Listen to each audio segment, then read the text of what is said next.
Ang paksa po na ating pag-usapan ay tungkol sa pagbibinyag o pagbabautismo ng mga sanggol, no?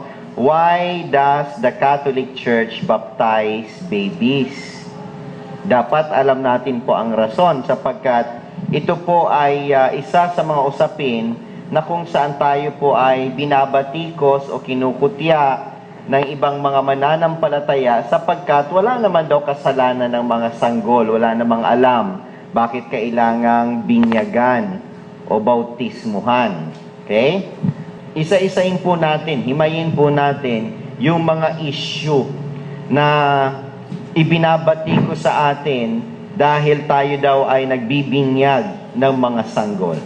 Ang una pong sinasabi ng mga protestante, pero hindi po lahat, yung mga Lutheran, nagbibinyag ng mga sanggol. Yung mga Methodist, nagbibinyag ng mga sanggol. Yung mga Episcopalian, nagbibinyag ng mga sanggol. Ang hindi lamang nagbibinyag ng mga sanggol, itong mga mumunti, maliliit na sekta, kagaya ng mga Baptist, no? Yung mga Iglesia ni Cristo, yung mga Jehovah's Witnesses, ang gusto nila yung adult na, nasa age of reason na. Kaya ibig sabihin, yung mga protestante, sila mismo ay hindi sila magkaigi, hindi sila magkaintindihan. Kung ano ba talaga ang sinasabi ng banal na kasulatan. Akala ko ba scripture alone? Parehas naman na Biblia ang binasa, bakit hindi kayo magkaintindihan at magkaisa sa inyong interpretasyon? No? Kaya bago sila mambatiko sa mga Katoliko, sila mismo muna mag-usap bago nila tayo pakialaman, di ba? Alright.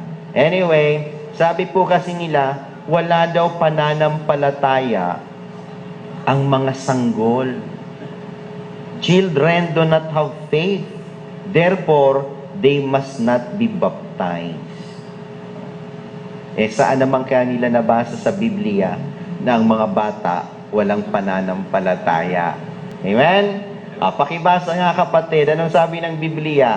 Ang mga bata ba ay maaring manampalataya? Basahin mo, 21:16 ng Mateo.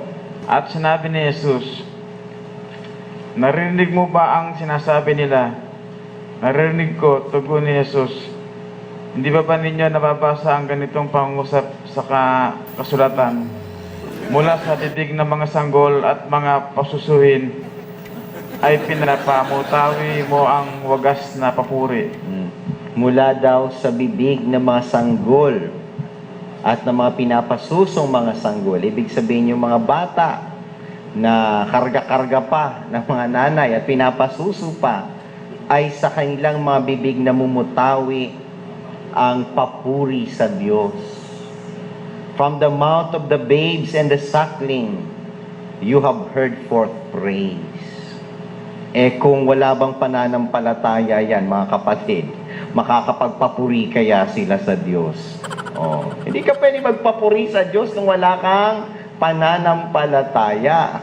Kaya si Kristo na mismo ang sumagot doon sa paratang na hindi totoo na ang mga sanggol ay walang pananampalataya. For all you know, brothers and sisters, baka mas matindi pa ang pananampalataya ng mga bata kesa sa atin. Mas purong-puro yun, mas innocent yun Hindi sila, wala pang yung bahid ng kasalanan yung kanilang mananampalataya sa Diyos. Kaya yung kanilang papuri ay purong-puro. Sabi dun sa 2:38 ng Gawa, ganito. At sinabi sa kanila ni Pedro, mangagsisi kayo at mangagbautismo ang bawat isa sa inyo sa pangalan ni Hesukristo sa ikapagpapatawad ng inyong mga kasalanan. Yan, magsisi kayo, magbautismo o magbinyag.